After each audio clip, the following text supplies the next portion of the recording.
할렐루야. 오늘 아침에 나오신 여러분들을 주님의 이름으로 환영하고 축복합니다.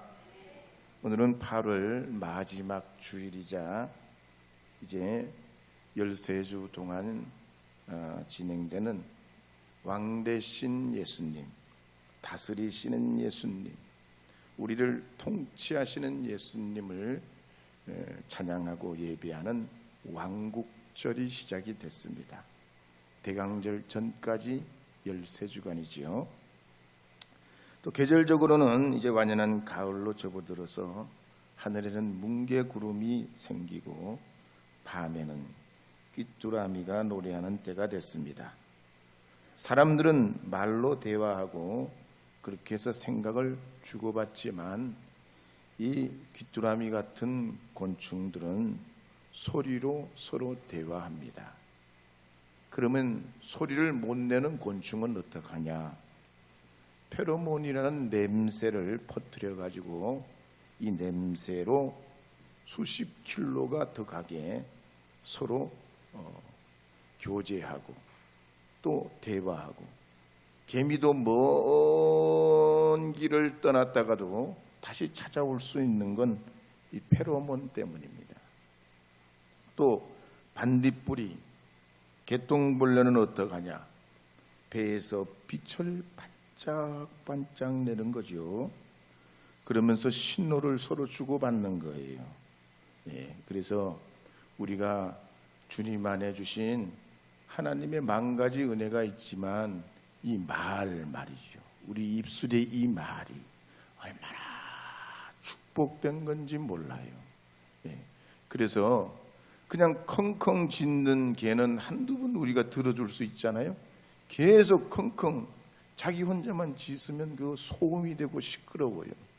사람도 자기 마음을 다른 사람에게 보여주고 그 사람의 마음이 무엇인지 서로 주고받을 때 대화가 되는 거죠.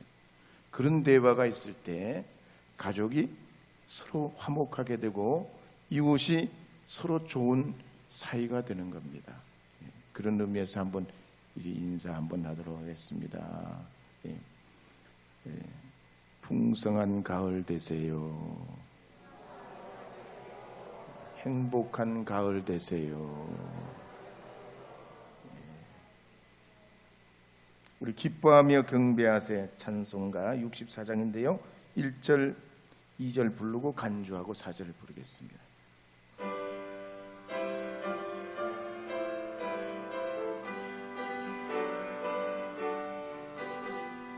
기뻐하며 경배하세 영광의 주 하나님, 주 앞에서 우리 마음 피어나는 꽃 같아 죄와 슬픔 사라지고 의심 고름 고치니 변함없는 기쁨의 주 밝은 빛을 주시네. 땅과 하늘 만물들이 주의 솜씨에 맺네고 별과 천사 노래소리 끊임없이 드높아 물과 숲과 산과 골짜 들판이나 바다나 모든 만물 주의 사랑 기뻐 찬양하여라.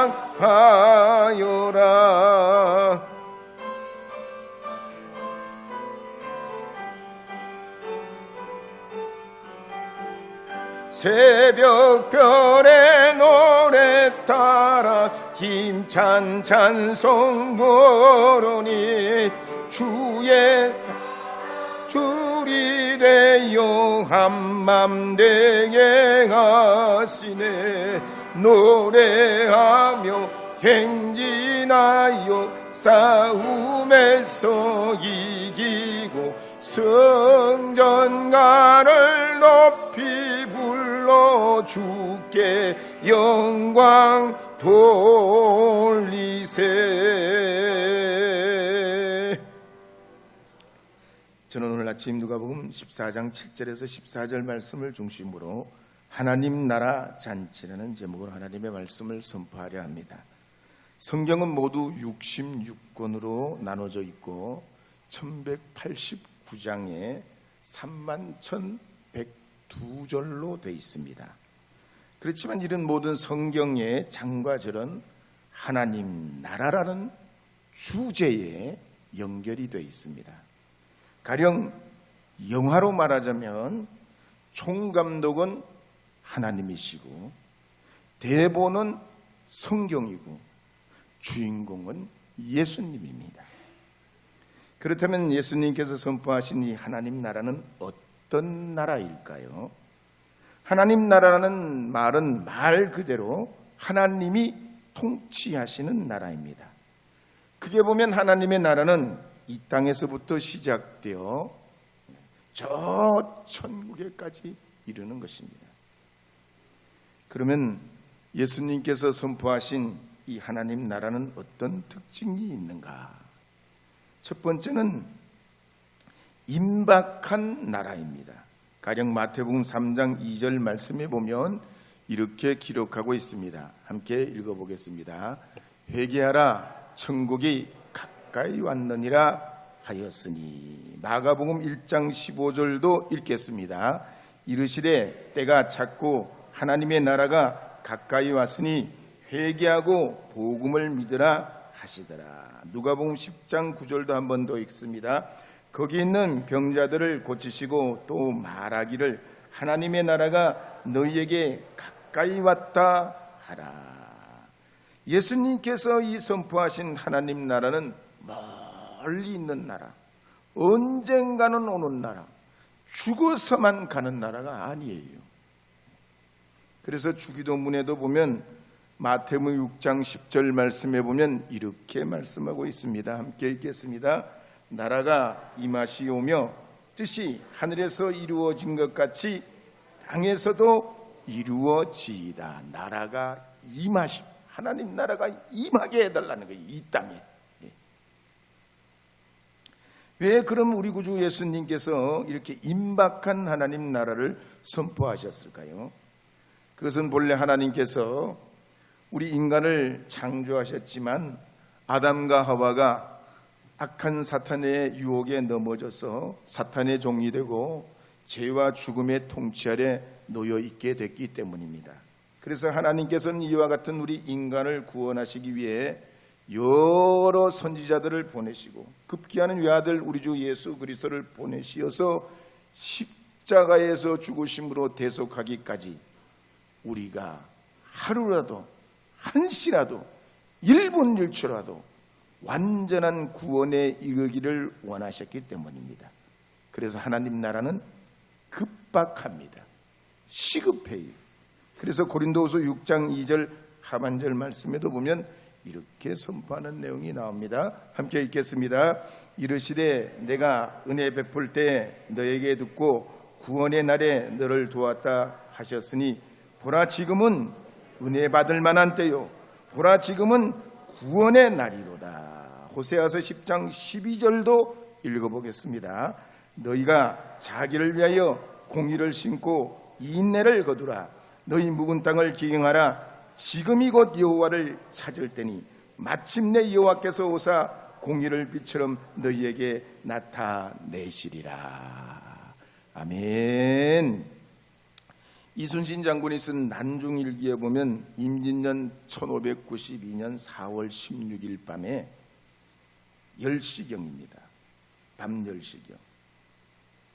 영남 우수사 원균에게 공문이 왔습니다.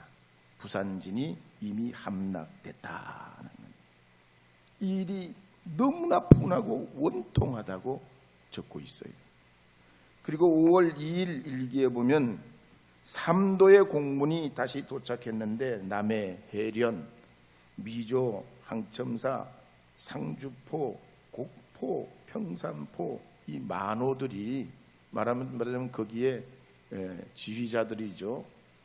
외적이 왔다는 소문에 벌써 소문을 듣고 다 도망을 가버렸습니다. 군인들이 도망을 가버렸어요. 그러다가 5월 29일 일기에 보면 옥포에서 이순신 장군은 여러 장수들을 독려해서 명령을 내려서 일시에 화살을 비오듯이 쏘고 여러 총을 가지고 쏘게 할 때 외적은 물러가고 승리하게 됩니다. 이 과정에서 이순신 장군도 어깨를 총을 맞아서 좀 다치고, 또 다른 군사들, 또 나대용 같은 이런 장수들도 부상을 입습니다. 그렇지만 적선 13척을 태웠다 하는 기록이 있습니다. 하나님 나라도 그렇습니다. 한순간이라도, 한 생명이라도 놓칠 수 없는 예수님의 마음이 이 성경 속에 담겨 있습니다. 노아 시대도 120년 동안 회개의 기회를 주셨지만 노아의 가족들 외에는 아무도 구원을 얻지 못했습니다. 그래서 우리 하나님께서는 예수 그리스도의 이후에 2000년 이상 구원의 문을 지금까지 활짝 열어놓고 계신단 말이죠. 이 구원의 문은 예수님이 다시 오시면 닫히게 될 텐데, 마태복음 24장 40절에서 42절에 보면 이와 같이 기록하는 말씀이 있습니다. 함께 읽어보겠습니다. 그때에 두 사람, 제가 읽을게요. 그럼 마태복음 24장 40절, 41절, 40. 그때에 두 사람이 밭에 있음에 한 사람은 데려가고 한 사람은 버려둠을 당할 것이요, 두 여자가 맷돌질을 하고 있음에 한 사람은 데려가고 한 사람은 버려둠을 당할 것이니라. 그러므로 깨어 있으라. 어느 날에 너희 주가 임할는지 너희가 알지 못함이니라. 깨어 있으라는 거예요. 깨어 기도하라는 겁니다. 오늘 우리 예배가 우리 심령을 깨우는 하나님의 은혜의 때가 되어야 할 줄로 믿습니다. 그날이 도적같이, 우리 복음성가인데 한번 불러보도록 하겠습니다. 그날이 도적같이.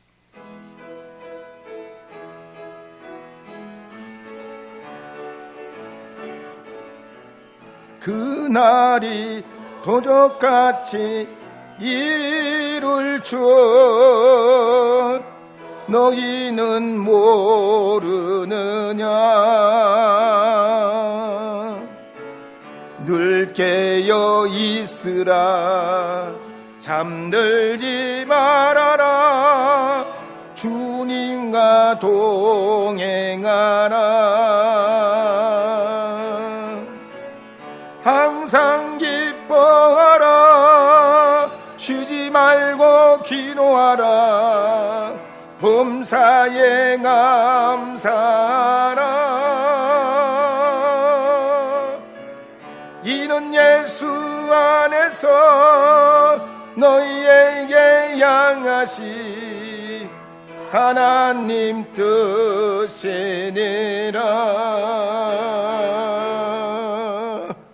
예수님이 선포한 나라는 첫 번째 임박하다고 그랬습니다. 시급합니다. 두 번째는 오늘 말씀을 계속해서 볼 때 잔치집 분위기입니다. 누가복음 14장에도 보면 예수님께서 이 선포하신 나라는 흥겨운 혼인 잔치집과 같습니다. 멋지고 화려한 옷을 입은 신랑 신부가 있고 갖가지 산의 진미가 있는 잔치집, 그 흥겨운 노래가 있고 웃음이 가득하고 서로 주거니 받거니 하는 교제와 만족과 인심이 넘치는 곳, 잔치집 같다는 얘기예요. 하나님께서 통치하시는 나라가 그렇습니다. 무한히 부요합니다. 성령으로 충만합니다. 죽어도 사는 부활과 영생의 기쁨이 있습니다. 이것은 잠시 잠깐이 아니에요. 영원합니다. 끝이 없는 복락과 영생의 길입니다. 그러면서 하나님의 전지전능하심과 영원하심과 무소부재하신 가운데 죄와 죽음으로부터 영원한 자유를 얻은 그 기쁨이 있는 하나님의 나라입니다. 그래서 누가복음 15장에도 보면 탕자의 비유가 나오는데, 이 탕자의 비유에 보면 탕자가 아버지로부터 받은 재산을 다 잃고 돌아옵니다. 탕자는 실패했습니다. 망해버렸습니다. 아버지 재산을 다 없애버렸습니다. 그런데 아버지 집은 잔치집이요. 망하고 돌아왔는데 잔치집이요? 이게 하나님 나라요. 아들이 재산을 다 팔아먹어서 이제는 정말로 아주 알거지가 돼서 돌아왔지만 다시 돌아오는 이 아들을 보자마자 아버지는 벗은발로 뛰어나가서 아들을 껴안고 얼굴을 부비며 환영합니다.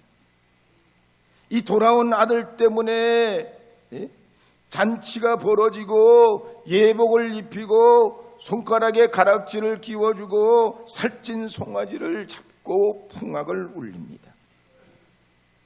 잃어버린 줄 알았는데, 영영 잃어버릴 줄 알았는데 다시 찾은, 다시 돌아온 이 아들 때문에, 이 기쁨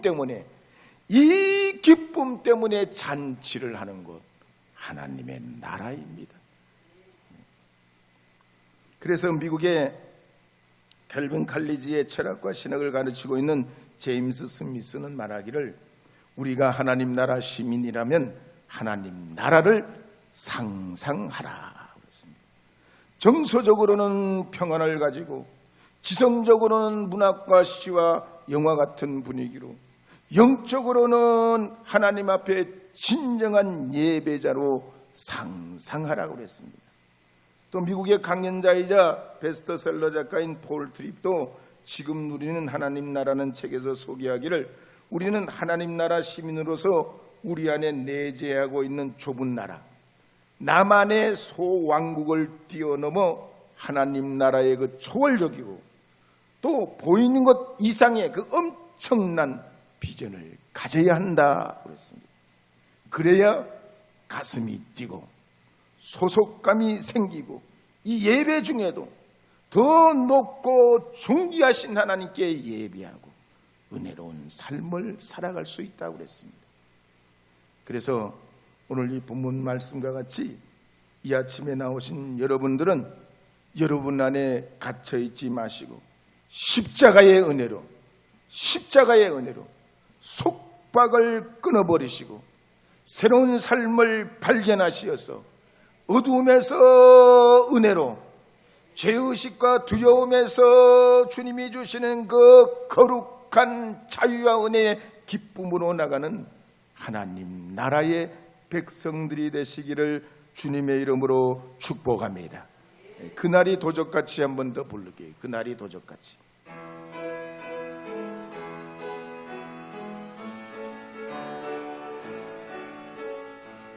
그날이 도적같이 이룰 줄 너희는 모르느냐. 늘 깨어 있으라, 잠들지 말아라, 주님과 동행하라. 항상 기뻐하라, 쉬지 말고 기도하라, 범사에 감사하라. 이는 예수 안에서 너희에게 향하신 하나님 뜻이니라. 그렇다면 우리가 하나님 나라 백성으로서 어떻게 살아가야 할까요?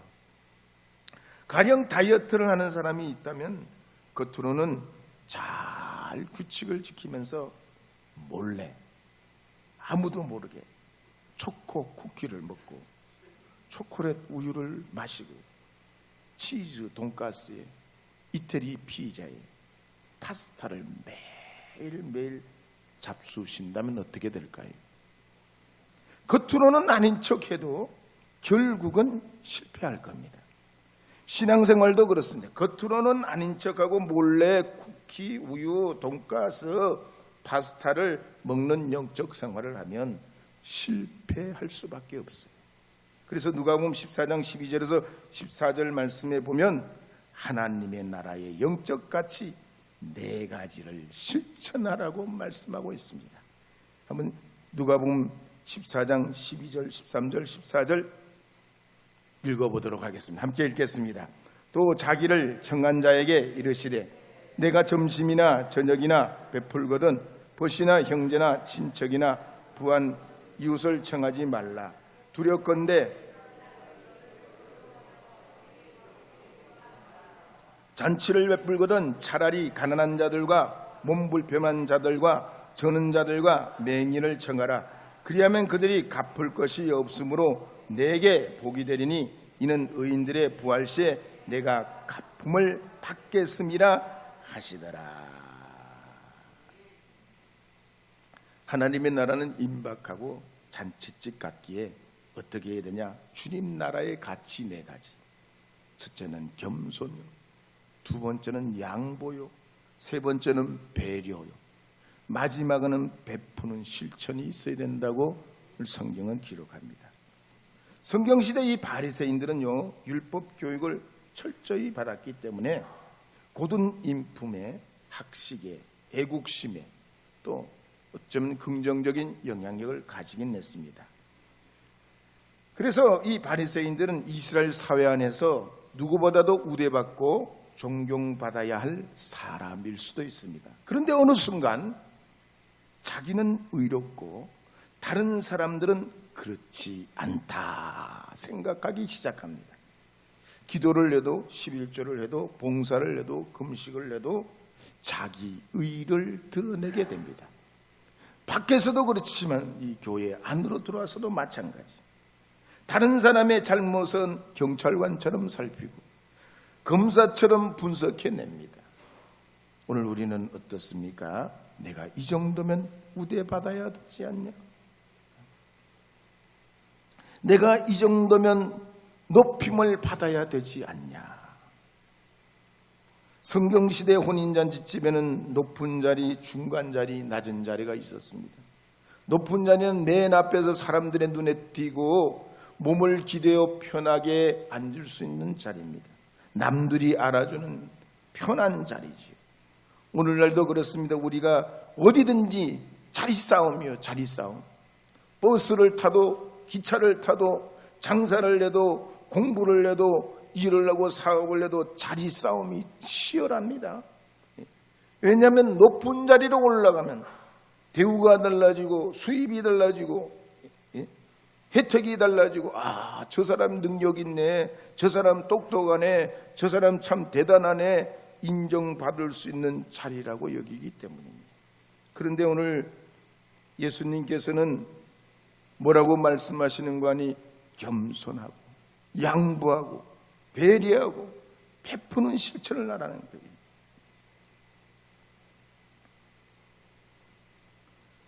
아니 예수님께서는 우리가 이 시대에 잘났다고 더 똑똑하고 내가 들이래도 안 되는 이런 시대에 왜 겸손하라, 양보해라, 배려해라, 베풀어라 그러시는 걸까 말이에요. 그것은 내가 잘났다고 할 것 같으면 나는 잘 살아갈 수 있을는지 모르지만 모두의 불행으로 이어질 수 있기 때문입니다. 또 뿐만 아니라 인생은 나의 것이 아니기 때문이에요.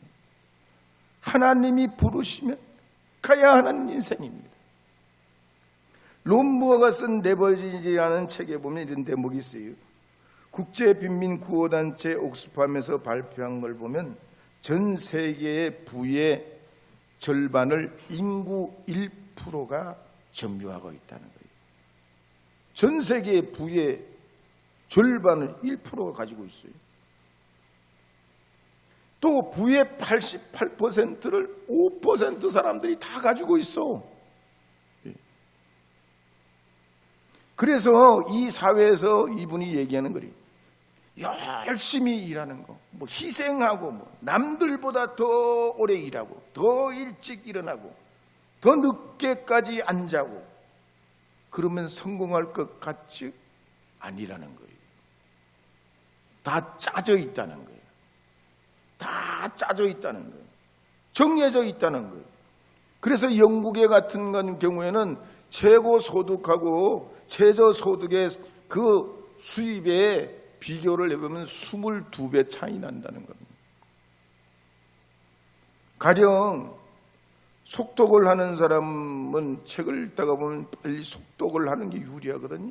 근데 속독 훈련이 잘 된 사람과 안 된 사람은 무진장 큰 차이가 납니다. 대학생은 1분에 단어를 450개 읽어요. 대학 교수는 675개 정도를 읽는답니다. 그럼 속독가는 몇 개 읽냐? 1분에 1500개 단어를 읽어요. 세계에서 제일 빨리 읽는 사람은 1분에 몇 개를 읽냐? 4700단어를 읽어요. 근데 우리가 4700단어 읽는 사람 그 속도를 따라가냐 말이에요. 디지털 세계는 더 큰 극심한 차이가 난다. 1분에 2억 4천만 개의 이메일이 올라옵니다. 4만 7천 개의 앱이 다운로드가 돼요. 6만 개 이상의 오디오가 다운되고 2천만 장 이상의 사진이 1분 안에 올라오는 거예요. 우리가 이 세상을 다 파악을 한다고요? 정보를 다 분석해낸다고요? 어림없는 소리인 거예요. 다만 하나님 앞에 우리에게 주어진 삶에 너무 애쓰지 말고 다 얻으려고 하지 말고 주신 것에 하나님 앞에 감사하면서 일도 감사로 생활도 감사로 내가 안달복달하고 다 이럴 수 내 일생을 바친다고 얻어낸다고 불가능하다니. 그러니까 하나님이 우리에게 이미 허락하신 것에 대해서 감사하고 은혜로 살아가고 서로 사랑하고 도와주고 지지하고 함께하는 하나님의 사람이 될 때에 우리에게 한정된 삶에서 행복과 축복과 은혜를 누릴 수 있다는 것입니다. 그러므로 하나님 앞에 이 아침에 나오신 여러분들은 무슨 일이 있더라도 하나님 안에서 겸손하게 주의 진리 앞에서 겸손하게 사람들 앞에서도 겸손하게 나보다 남을 낮게 여기면서 살아가실 때에 행복하게 될 줄로 믿습니다. 우리 옆에 분들과 한 번 더 인사하겠습니다. 우리 집사님은 저보다 100배나 낫습니다.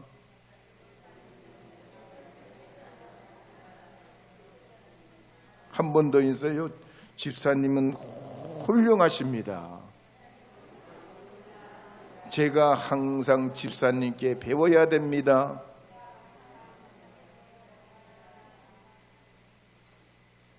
어째요?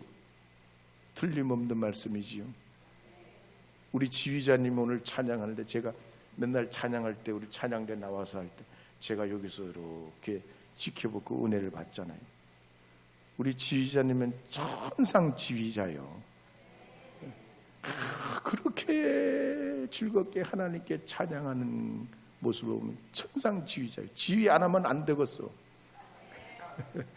한번 박수 한번 보내줘봐요. 진짜요, 진짜. 예. 저는 따라 하려고 해도 안 돼요. 예. 여러분, 그래서 우리가 어느 특정한 분만 그렇겠습니까? 하나님 앞에 우리가 세상의 미물도 개미도 다 나름의 자기의 특징과 자기 삶을 살아가는 법칙과 또 그런 교훈이 있어요. 그러니 한 사람 한 생명 한 분이 얼마나 대단하고 나름의 하나님의 은혜가 있는지 몰라요. 한 번 더 인사해요. 저보다 100배는 낫습니다. 훌륭하십니다. 제가 배워야 됩니다. 네, 배워야 돼요. 주님 찾아오셨네. 찬송가 534장 한 번 더 부르겠습니다.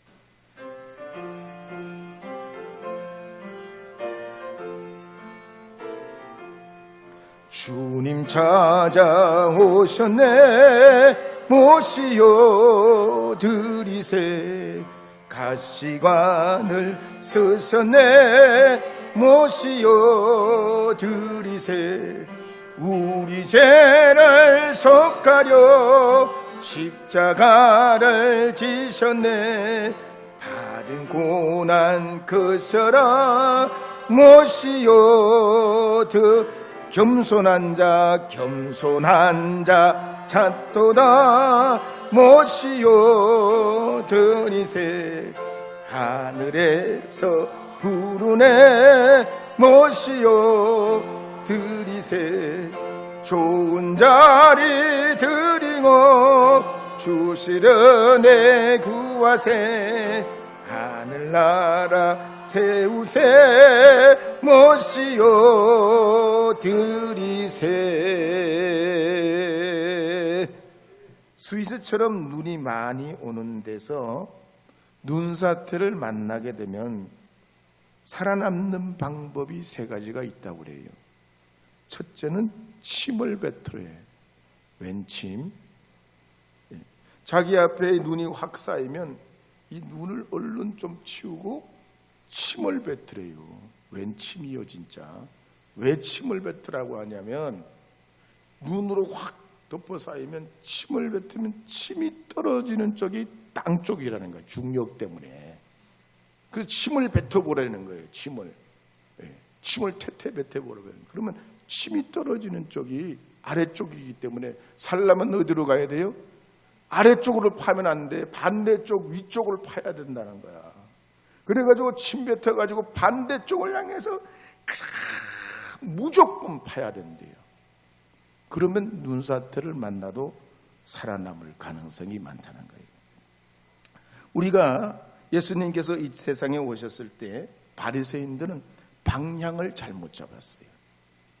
빛을 찾는답시고 그 빛을 자기 나름대로 찾는다고 가는데 더 깊은 어둠 속으로 들어간 거예요. 그런데 예수님이 누가복음 14장 11절에 말씀하시기를 뭐라고 하셨냐? 한번 읽어보도록 하겠습니다. 무릇 자기를 높이는 자는 낮아지고 자기를 낮추는 자는 높아지리라. 낮춤, 겸손이 사는 길이에요. 지난 8월 24일 광주에서 대학교 건물 뒤편에 자살한 대학생이 발견됐습니다. 여러분도 알다시피 그 학생은 보육원 출신이죠. 고아원 출신이에요.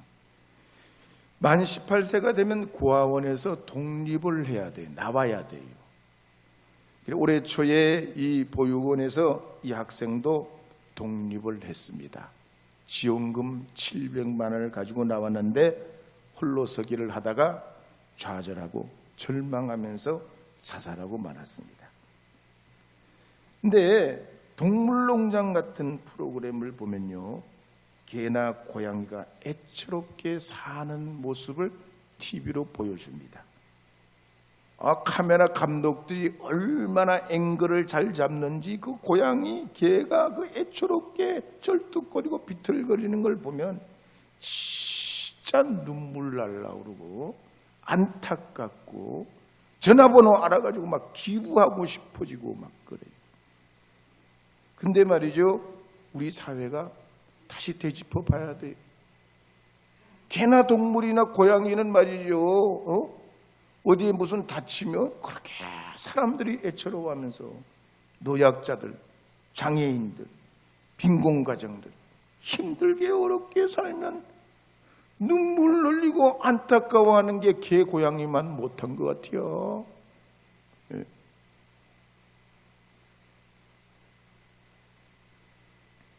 미국의 지성인 오리스 웨스트마든 말하기를 훌륭한 인격이란 뭐냐는 거예요. 올 걷는 것만 아니고 보다 더 높은 이상을 가지고 다른 사람들에게 좋은 영감을 주고 영향력을 주는 것이라고 그랬습니다. 오늘 이 아침에 나오신 여러분은 한 주간 동안 누구와 대화하며 누구에게 유익을 끼치고 살아오셨습니까? 여러분은 매일매일 살아가는 삶 속에서 어떤 용기와 소망을 다른 사람들에게 주고 있습니까? 여러분의 삶을 통해서 하나님이 영광받고 계실까요? 여러분의 도움이 진정으로 필요한 사람들이 여러분은 누구라고 생각하십니까?